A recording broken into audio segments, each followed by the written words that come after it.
Croeso, welcome to Expansive. I am Yar TTomlliw, your host, and this is the second DLC cast of 2018. And already we've had so much come out in January. We've had some big releases. There's been a ton of news, which I'm going to document in a bit later in the podcast. There's a lot to get through. Now, to kind of explore what's been working with Monster Hunter World, what hasn't, but I'm just going to briefly go over my initial thoughts on the game, and I've just really enjoyed it. I mean, the online aspect, which is going to be one of the biggest things, is so seamless. You can literally fire a flare into the air. People can join your game very easily. You can easily matchmake with people of a similar skill level. You can join into someone's game. You can do little side hunts very quickly. You can create little squads so you can all go off together. It just works brilliantly. And it's something that handheld is never really going to be able to accomplish. And I feel that Monster Hunter World does a fantastic job of exposing the limitations the franchise has had on 3DS and on handheld for a very long time. And that also goes into the grand scale epic battles. I mean, I felt really insignificant compared to the creatures that I've been going up against, and I've been really liking that because it adds such a scale of tension to the battles that have never really been apparent before. And it just plays really well. It's very seamless. The combat is varied with the different weapon types. Obviously, the traps you can put down and the injuries, the way that the monsters, the way they look, they seem like they're in pain when they're yelping and they're frustrated. The way that they come at you even stronger when, you know, you've really got them weakened. I feel it's wonderful, and for me it's easily going to be one of the big games this year. I feel it's going to stand to the end of the year, and I feel like it's going to win some awards either way, because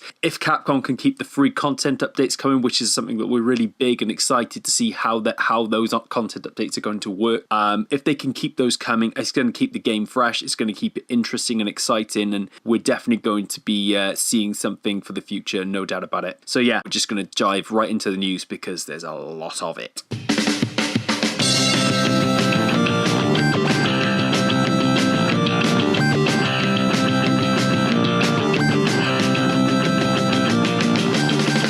First up is a piece from Xenoblade Chronicles T. Now, this is more of a patch update, and it's quite an interesting one because it actually edits in-game dialogue as well as adding new quests. So, with Xenoblade Chronicles 1.2.0, our Danian Soldier enemies have actually had their dialogue choices edited. So previously, enemies during battle would cry with bloodthirsty rage saying, "Think you can take me? And don't forget me." When you fought multiple enemies at once, obviously you would hear this, and it would get a bit overwhelming because you'd hear it constantly over your headphones. But Nintendo have actually surprisingly edited the dialogue. They haven't really made much of a deal of mentioning this, and they've edited it just slightly, and now the sound bites say, "Take this," and "Don't forget." Literally, just don't forget. And that's kind of unusual because what are you supposed to be forgetting? Now, obviously, if you remembered the original dialogue, "Don't forget me," you'd know what it meant. But just saying "don't forget" in the middle of battle, what are they not forgetting? They're going to forgetting that they dropped something on the floor? Are they going to forget that they left their towel in the locker? Are they, did they forget to buy the latest release from Nintendo? And who knows? It's just very open. Don't forget. I guess Nintendo may have found the line a bit contentious and controversial. I guess we'll never really know, but one thing's for sure, those who played the game pre-patch, they'll never forget. What we do know is that Nintendo did release the first batch of DLC quests for the game as well, which includes 5 different side quests. So those quests are the Craftsman's Misery, which is available after Chapter 2, the Missing Nopon, which is available after Chapter 3, the Abandoned Factory Exploration Tour available after Chapter 5, the Midnight Diner after Chapter 7, and the Scout after Chapter 10. We also get some additional DLC support items, which include the Driver's Essential set, which is some rare core crystals, a legendary core crystal, and an overdrive protocol. You get Tora's favorite things, which is a juicy Samod. You get Poppy's favorite things, a fizz juice, and driver equipment, which is an auto balancer. So yeah, Xenoblade Chronicles 2 free update. That's available now, 1.2.0. Never forget the dialogue and never forget the Danian soldiers. Next up is Valkyria Chronicles 4, and then you've got DLC which shows off Squad 7 in the new video. This is going to be exclusive DLC for those who purchased the Japanese 10th Anniversary Memorial Pack. The DLC is entitled A United Front with Squad 7, and naturally centres around the Claudius Federation Squad E and Squad 7. Now the game looks really epic, and there is a full trailer online, although it is is in Japanese, and there is actually no word on if this content will get a Western release or if it'll even feature on other platforms, because Valkyria Chronicles 2 is going to be on the Switch and Xbox One. Now, Valkyria Chronicles 4 will arrive in Japan on PS4 on March 22nd. The Switch version will then follow in the summer, and then an international version, including Xbox One, arrives later in 2018. So again, as far as we know, this is just exclusive DLC to Japan and those who have purchased the special memorial pack. We don't know if it's going to come to other formats at any stage. There's been no word on that, but as soon as we know anything, we'll let you know. Now, there's a massive DLC expansion for Final Fantasy XIV, A Realm Reborn. 4.2 adds a brand new story in Rise of a New Sun. Now, this expansion is going to harken back to the more story-driven content, whereas the previous one looked a bit more like towards Final Fantasy Tactics, showing off a raid and PvP mode. Now, you're going to see also a very familiar face from Final Fantasy VI in the trailer called Kefka. Now, in this battle in the trailer, there are major battles inside and on top of a train. There's underwater missions, epic creatures, lava-filled foes, and even roaring tigers, naturally. So Rise of a New Sun really shows off kind of sci-fi fantasy with epic, grandiose scenarios. There's going to be more main story, getting into increasingly complex political territory. There's also going to be a new raid, which continues the Omega story arc and features iconic enemies from Final Fantasy VI, including the cameo from a certain evil clown. Also, there's 2 new dungeons, Hell's Lid, an Oni-filled mountain full of lava and Japanese-inspired monsters, and a return to the Fractal Continuum, which is freshly restocked and full of new surprises and old Allagan technology. There's a new trial boss fight by Akko the Tiger, a new beast tribe to befriend and do quests for, a PvP arena map and some major revisions to the rules, a cosmetic outfit system, fashion contests all over the Gold Saucer, and underwater adventures. And we're also going to learn more about the Forbidden Land of Eureka Animos closer to launch, which is going to be on January the 30th. So Rise of a New Sun is going to be a huge expansion for Final Fantasy XIV. Most of the content isn't going to be available unless you own the Stormblood expansion, and you also need to have completed content from previous patch updates, so keep an eye out for that. But yeah, that's due out later this month, and it's looking like a whopper, and check the trailer out online because it looks absolutely stunning. Really, really impressed that they're producing this kind of level of content in free updates for Final Fantasy XIV. Looks stunning. Speaking of trailers, Middle-earth Shadow of War Blade of Galadriel DLC had an opening cinematic trailer this week. Naturally, it contains some massive spoilers for Shadow of War, so if you've yet to complete that, don't check the trailer out. But if you are interested to see what the DLC is, the first major story DLC for Middle-earth Shadow of War is going to be doing, the open cinematic trailer is online right now. Again, there's still no release date for the DLC, but again, the trailer is online. It's got to be getting closer and closer, we'd expect, but just don't watch it if you haven't completed Shadow of War just yet. Also this week, Gran Turismo Sport got a bumper January update.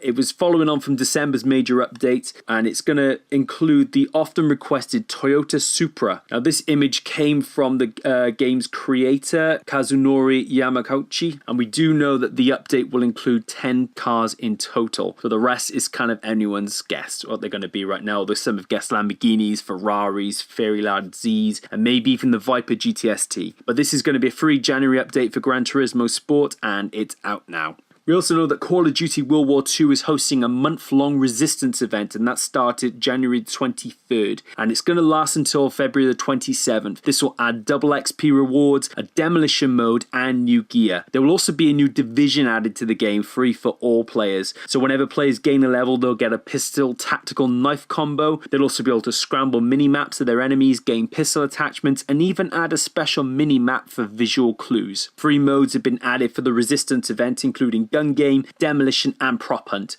Now, prop hunt is kind of more of a hide and seek mode, whereas demolition is sort of akin to search and destroy. You're also going to be able to buy Resistance themed gear through Captain Butcher, while also gaining a Resistance supply drop each week. So the event is of course being released to tie in with the first Resistance DLC pack on January the 30th, and it would seem though, considering the window of the event, that it will also tie into the release of the Xbox One and PC versions of the DLC, which are likely to arrive before or on February the 27th. So the Resistance theme event is now available. It's running all month. Loads of stuff. Check it out. Now, a semi-big news story came out this week as well, is that the upcoming God of War from Sony will not have a season pass, making it similar in style and ilk to Horizon Zero Dawn. Now, the news came via Twitter from the game's director, Cory Barlog. Someone asked him outright, is there going to be a season pass? And he came out and said, no, there won't. Now, that's not to say that God of War is not going to have any DLC whatsoever. Keep in mind, Horizon Zero Dawn didn't have a season pass either, and it did have the Frozen Wilds DLC, which has been very well received by everybody. But there is no season pass, as Cory Barlog says. But he talked a bit about the story as well, and you have to see how the game plays out and compared to previous installments and where things fall in terms of the timeline and such. But he did say he's finished another playthrough last night around midnight, and it was still awesome. He thinks he's totally biased though, so we might tend to agree that he is a little bit. But he has also said that the game is expected to last between 20 and 30 hours. So that's pretty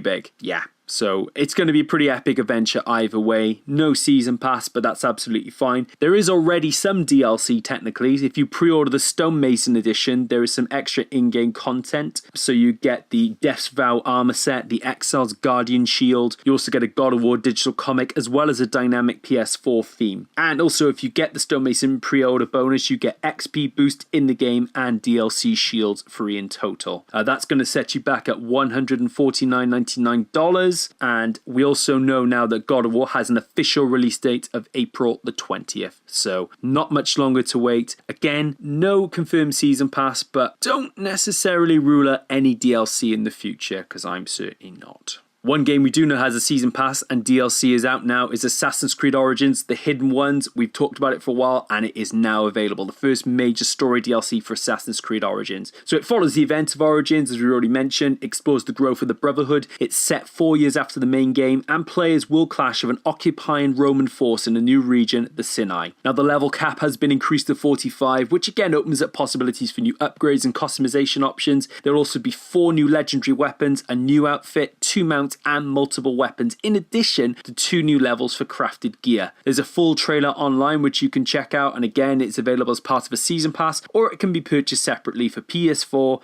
Xbox One, and PC.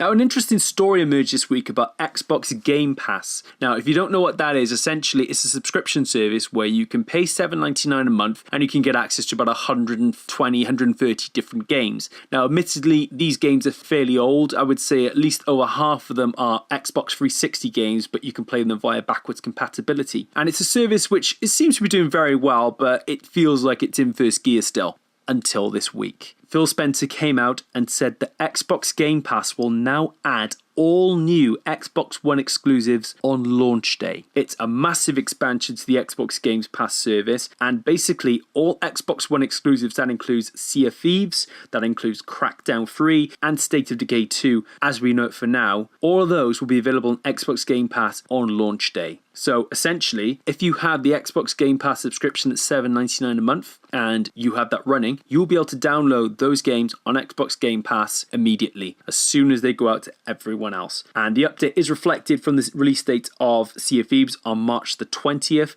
That will be available to all Xbox Game Pass members from then. What's more, Phil Spencer has said it will also include new installments of the biggest Xbox One exclusive franchises, including Halo, Forza, and Gears of War on the same day they launch.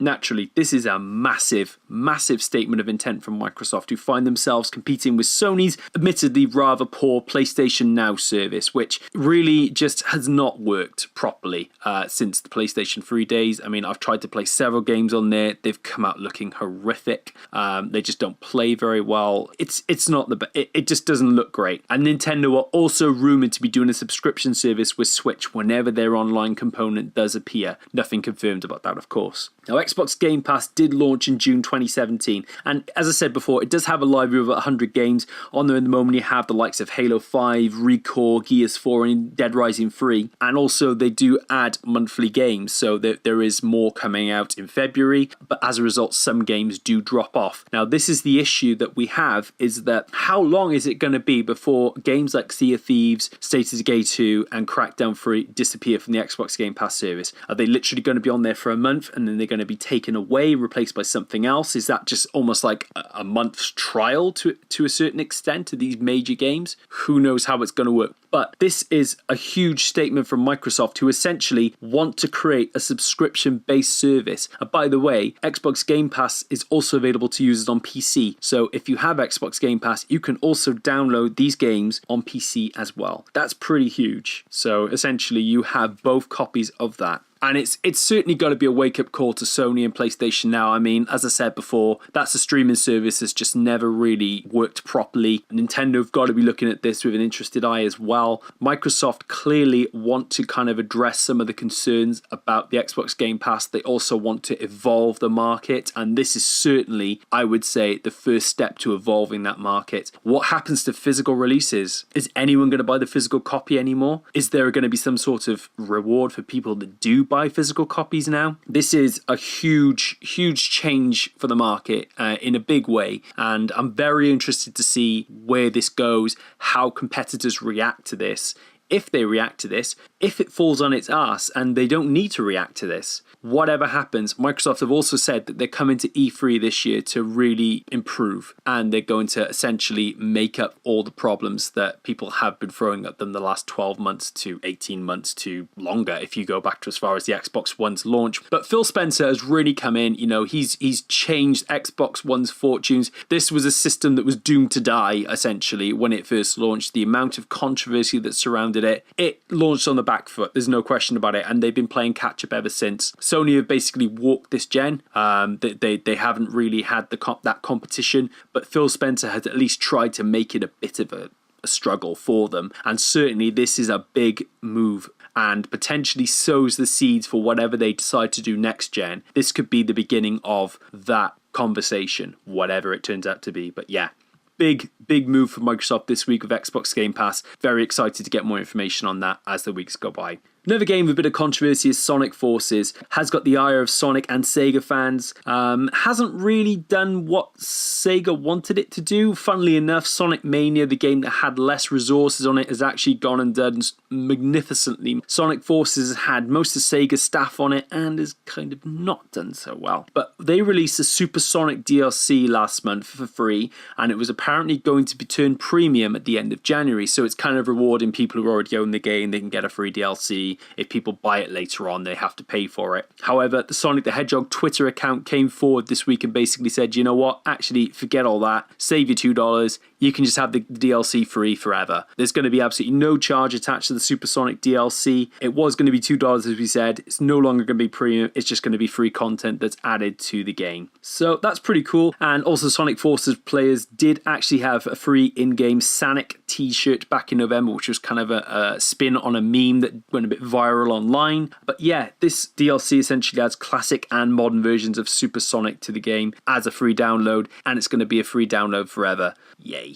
On a much bigger note, Ghost Recon Wildlands got an extended ops DLC this week, which is the third PvP expansion for the game. It was available on January 25th for all formats. It adds exclusive new maps as well as a new game mode called Extraction, which pits one team in charge of locating and escorting two high-value targets out of a conflict zone. However, there is also an opposing team in place who attempt to stop you and ensure the hostages remain in captivity. There's also two new maps, including the Institute and Garage maps, available for quick play and ranked, and as with other expansions in the game, new gear will be introduced by both base game and PvP modes. Now previously, Ghost Recon Wildlands had a Jungle Storm expansion with limited time missions, which actually brought you face to face with the Predator. Yes, the real Predator. It was a nice tie-in with the movie to celebrate the anniversary, and Ghost Recon had that exclusive, so that's pretty cool. But this is a more serious game-focused update, extended ops, adds a new mode, adds some new maps, looks pretty awesome. There's a trailer online, so check it out. Free content update, that's available to check out right now. Going back to Monster Hunter World for two bits of news today, we've got some Horizon Zero Dawn DLC, which actually arrived on launch day, but this is actually only for a very limited time from launch. So from January the 26th, the first quest to get the exclusive PS4 Horizon Zero Dawn armor will be available for hunters ranked 6 or higher. Now the quest will see you hunting 8 Barnos, and once you beat them, you'll get materials which can then be used to forge Horizon Zero Dawn Fiend armor for your Palico. Now this quest quest is only going to be available until February the 9th, and it's going to be followed by a second part which is, as yet does not have a disclosed date. We do know at some point that players are going to be able to craft Alloy's bow and armor in the game, so that's going to be pretty cool. But as we said, the Horizon Zero Dawn crossover DLC is only available for a limited amount of time from launch date through to February the 9th. And you've only got a very limited time to get that, and you have to be ranked 6 or higher, and that will take you a bit of time, by the way, because some of the enemies between about 4 and 5 really start to get a bit tricky. So I would plan accordingly for that and make sure you don't miss out. And again, there will be further content for additional armor for your character. And going back to Monster Hunter World, another big game from Capcom this month is Street Fighter V Arcade Edition, and there's going to be some Monster Hunter collaboration costumes coming out in a February update. And this is going to add Monster Hunter themed costumes to Street Fighter V characters Ken, Armika, and Ibuki. And those will be available through the Extra Battle mode. Now, currently, the Extra Battle mode only offers a Beautiful Joe costume for Rashid, but Ken is going to get a Rathalos costume, Armika will get a Xenoga attire, and Ibuki will get Kirin armor. So we get more news on those costumes when they'll be added to the game. There are some images online you can check out and on the Expansive DLC website, so be sure to do that. And Ken in particular looks pretty damn awesome in his Rathalos armor. I really would love to check that out and see how that plays in game. Now, another big story this week is Star Wars Battlefront 2 will be getting a brand new progression system based on fan feedback, and there's going to be some more information on that in March. Now, we know Battlefront 2 had some huge controversy with loot boxes around the tail end of last year. Obviously, it launched in a hell of a state, and at the last minute, we know EA and DICE removed them completely from the game based on the amount of negative feedback that it had. Now, we know there's going to be a brand new progression system being worked on based on the fan feedback, and we're going to get some more details on that in March. We know the Last Jedi season has ended based on the release of the film. We know last month we had a new hero and a ship was added to the game as well during that content season, and there's no further details on what that DLC is going to be. We assume it's probably going to tie in with the Solo spin-off movie that's out in May, which we're still waiting for a trailer for, by the way. But additionally, we know that there's going to be a new game mode added to Battlefront 2 called Jetpack Cargo in February, and this is only going to be able for a limited time, so it's only going to be kind of a short event, but it's going to see 2 teams of 8 players, all of them wearing jetpacks, fighting one another. That's pretty cool, right? That's pretty awesome. But again, a new season of DLC is coming to follow The Last Jedi. I'm assuming it's going to be based on Solo because that's not too far away now. We don't know for sure, but as we do know, all DLC for Star Wars Battlefront 2, unlike its predecessor, is going to be completely free. So that's pretty exciting. So if you own a copy of the game, you're going to get everything that comes with it. So more information on that as we get it. Senran Kagura Burst Renewal showed off a new DLC mode in a new trailer. A little bit controversial. The burst mode, basically you have a burst gauge which increases when your actions are performed, enabling you to trigger a burst mode, and then when you're in burst mode the attack power is amplified for a period of time. And then when a specific button is pressed in burst mode, a special attack known as the burst finish can be activated, which wipes through enemies. Now here's the thing. If you defeat a boss character in burst mode, you will destroy their costume completely. Destroy their costume. So yeah, as you expect in the trailer, when that mode is activated, you see a nude female, boobies bouncing, the lot. Yeah, completely destroyed costume. She is nude, but obviously it's kind of censor stuff, but yeah. In addition, there's a Yumi's prequel story add-on as a paid DLC, which adds Yumi and Miyabi as playable characters, and you'll also be able to download free DLC for the game for 2 weeks, with the characters turning premium afterwards. Those characters are Murakumo, Yuzukura, Shiki, Minori, Murasaki, Imu, Ryubi, and Riona. There is no release date for these characters at this time, but we do know that Senran Kagura Burst Renewal is due for release on PS4 in February 22nd in Japan. So there's a trailer online if you want to check it out, and yeah. Dead by Daylight has been kind of going under the radar a little bit. It's kind of turned into a bit of a cult hit. People are enjoying it. And the latest Dead by Daylight DLC ties directly into Saw, following Nightmare on Elm Street and Texas Chainsaw Massacre DLC. Now the DLC adds the Pig, Detective David Tapp, and the Gideon Meat Plant. Now, Saw is a great fit for Dead by Daylight with the visceral violence in the game, and the trailer shows the vintage Saw mask, which you don't actually see it, but it appears to shave a man's face completely off. Lovely.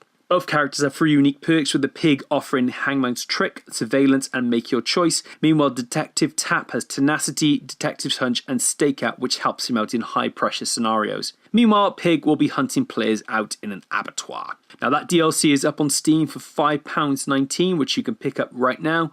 Looks pretty good. If you like Saw, if you like Dead by Daylight, this seems like a no-brainer to me. Pretty good crossover. Interested to see what comes next in Dead by Daylight and which horror game they decide to spin off next. And finally, to end the news for now, Dragon Ball Xenoverse 2 is going to have some new DLC as well as an additional game mode added to the game as a free update. So Extra Fighter Pack 2 is going to add Jiren and Android 17 to the roster. So Jiren is a powerful Pride Trooper from Universe 11 who's been get a bit of traction at the moment. He's become quite popular in Dragon Ball Xenoverse lore, basically destroying Goku and others when they're in their final form. He's a pretty exciting character, and it'd be interesting to see how Bandai Namco are going to implement him into the game. But he throws opponents and attacks aside with ease, and he uses mediation and power rush attacks. Meanwhile, Android 17 is quite a popular and well-known character. He's going to be full of stamina, but also a few new tricks, including an ability which allows him to absorb attacks. Now, this will be a paid DLC, but there is also going to be a free update coming to Dragon Ball Xenoverse 2, which adds a new battle system, new avatar skills, including the Super Saiyan God Super Saiyan, which transforms you into blue form, as well as new costumes for select fighters. There's no release date for this as yet. We're assuming it's going to be relatively soon because the press release just went out. But more info as we get it. And that's pretty much it for the news. As I told you, there's quite a lot to get through, and we've still got a bit more of a week left in January, so goodness only knows what else we're going to find out. But much for listening. Don't forget to like, comment, and subscribe. You can find us on iTunes. We're on Podbean, SoundCloud. You can also find our YouTube channel online. You can go to expansivedlc.com for all the latest news, and you can find us on your social media channel of choice. So thanks for listening and subscribing. If you've got any questions, feel free to send them in. We'd love to hear from you at expansivedlc.com. And if you've got anything that you think we might have missed, but you think we should really be interested in adding on the next podcast, do feel free to send that in as well, because we're not going to capture every piece of DLC. We're going to do damn hard and try, but there is going to be stuff we're going to miss naturally. So any help you can offer would be greatly appreciated. But again, thank you very much for listening, and we'll see you next time.